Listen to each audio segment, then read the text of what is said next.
Bayangkan seorang raja yang bukan hanya memimpin tapi mengguncang sejarah Nusantara, yang menantang kekuatan besar dari seberang lautan, yang namanya tetap hidup meski abad telah berganti. Siapakah dia? Inilah kisah Sultan Agung Hanyokrokusumo. Lahir pada tahun 1593 dengan nama Raden Mas Rangsang. Beliau merupakan putra dari pasangan Prabu Hanyokrowati dan Ratu Mas Aditya Banowati. Sejak kecil, kecerdasannya telah terlihat. Didikan spiritual dan militer menjadi bagian dari hidupnya. Pada tahun 1613, Sultan Agung naik tahta dalam usia 20 tahun. Sultan Agung dikenal sebagai salah satu raja yang berhasil membawa kerajaan Mataram Islam mencapai puncak kejayaan. Pada masa pemerintahan Sultan Agung, daerah pesisir seperti Surabaya dan Madura berhasil ditaklukkan. Pada kurun waktu 1613 sampai 1645. Wilayah kekuasaan Mataram meliputi Jawa Tengah, Jawa Timur, dan sebagian Jawa Barat. Kehadiran Sultan Agung sebagai penguasa tertinggi membawa kerajaan Mataram Islam kepada peradaban kebudayaan pada tingkat yang lebih tinggi. Sultan Agung memiliki berbagai keahlian, baik dalam bidang militer, politik, ekonomi, sosial, dan budaya, yang menjadikan peradaban kerajaan Mataram pada tingkat yang lebih tinggi. Sultan Agung merupakan penguasa lokal pertama yang secara besar-besaran melakukan perlawanan dengan Belanda, yang kala itu hadir lewat kongsi dagang VOC. Perlawanan Sultan Agung terhadap VOC di Batavia dilakukan pada tahun 1628 dan 1629. Perlawanan tersebut disebabkan karena Sultan Agung menyadari bahwa kehadiran VOC di Batavia dapat membahayakan kekuasaan Mataram Islam di Pulau Jawa. Kekuasaan Mataram Islam pada waktu itu meliputi hampir seluruh wilayah Jawa, mulai dari Pasuruan sampai Cirebon. Sementara itu, VOC telah menguasai beberapa wilayah seperti di Batavia. Selain itu, kehadiran VOC akan menghambat penyebaran agama Islam di Jawa yang dilakukan Sultan Agung. Sultan Agung memiliki prinsip untuk tidak pernah bersedia berkompromi dengan VOC maupun penjajah lainnya.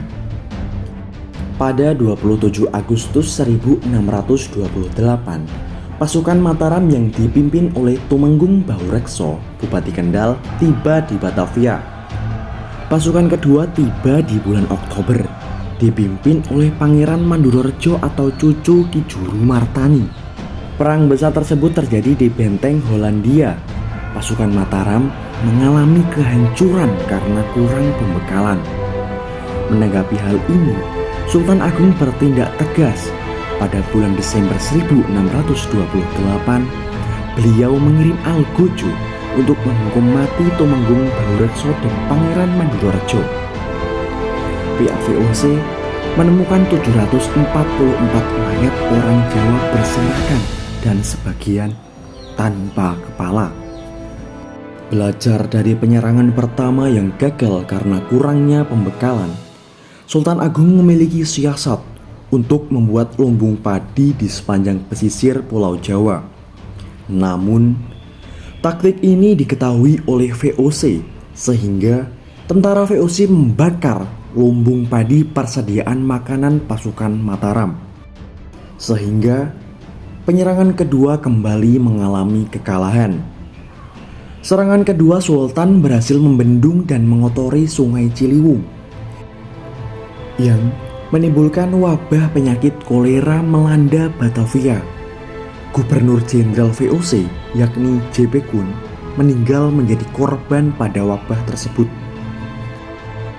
Dalam masa pemerintahan Sultan Agung, seluruh Pulau Jawa sempat tunduk dalam kekuasaan Kesultanan Mataram, kecuali Batavia yang masih diduduki militer VOC Belanda. Wilayah di luar Jawa yang berhasil ditundukkan ialah Palembang di Sumatera pada tahun 1636 dan Sukadana di Kalimantan tahun 1622. Sultan Agung juga menjalin hubungan diplomatik dengan Makassar, negeri terkuat pada waktu itu.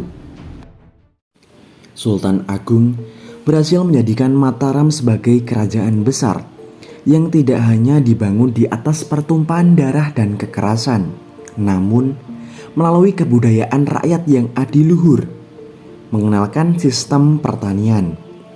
Negeri-negeri pelabuhan seperti Surabaya dan Tuban dimatikan, sehingga kehidupan rakyat hanya berlangsung pada sektor pertanian.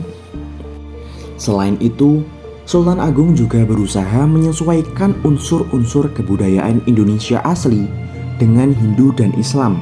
Misalnya, grebek disesuaikan dengan hari raya Idul Fitri dan kelahiran Nabi Muhammad SAW, yang saat ini dikenal sebagai grebek puasa dan grebek maulud. Selain itu, Sultan Agung juga mengenalkan penanggalan tahun Saka dan kitab filsafat sastra gending. Adapun keberhasilan Sultan Agung dalam bidang kebudayaan yaitu dapat mengubah perhitungan peredaran matahari ke perhitungan peredaran bulan, sehingga dianggap telah menuliskan tinta emas pada masa pemerintahannya. Berkat usaha yang dilakukan oleh Sultan Agung dalam memajukan agama Islam dan kebudayaan Islam, ia memperoleh gelar Susuhunan atau Sunan yang selama ini diberikan kepada wali. Di lingkungan Keraton Mataram Islam, Sultan Agung menetapkan pemakaian bahasa Bagongan yang harus dipakai oleh para bangsawan dan pejabat demi menghilangkan kesenjangan satu sama lain. Kebijakan ini diharapkan dapat terciptanya rasa persatuan dan kesatuan di antara penghuni istana.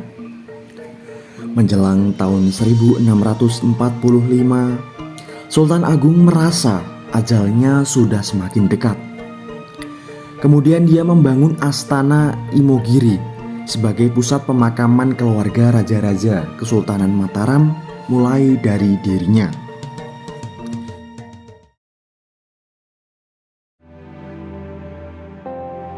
Sultan Agung wafat pada tahun 1645,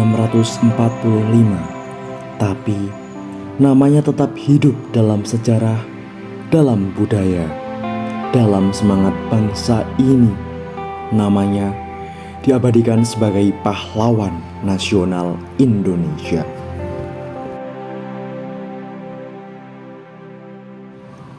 Dari medan perang hingga lembaran sastra, dari strategi militer hingga ajaran spiritual, Sultan Agung adalah bukti bahwa kepemimpinan sejati lahir dari keberanian, kebijaksanaan, dan cinta tanah air. Kini giliran kita untuk menjaga semangat itu. Apakah kau siap menjadi penerus perjuangannya?